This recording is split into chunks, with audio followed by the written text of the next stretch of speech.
សូមស្វាគមន៍មកកាន់វិទ្យាស្ថានបណ្ដុះបណ្ដាលភាសាជប៉ុននិងជំនាញ JKNC នេះគឺជាទស្សនវិជ្ជានិងសកម្មភាពថ្នាក់ដំបូងរៀនបានមួយខែឥឡូវនេះកំពុងធ្វើតេស្តមេរៀនដែលបានរៀនហើយវិទ្យាស្ថានបណ្ដុះបណ្ដាលភាសាជប៉ុននិងជំនាញ JKNC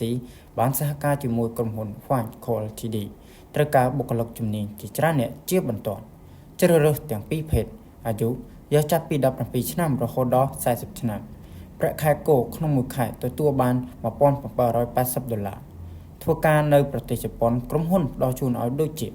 កន្លែងស្នាក់នៅជួយចេញ 50% ការធ្វើដំណើរពីផ្ទះទៅកន្លែងធ្វើការអាហារថ្ងៃត្រង់មួយពេលការងារមានដូចជាភោជនីយដ្ឋានផ្នែកថែទាំមនុស្សចាស់វិកខ្ចប់ចំណីអាហារកសិកម្មនិងការងារផ្សេងៗទៀតទីតាំងនៅក្នុងបូរីសូនីផ្ទះលេខ 2B4B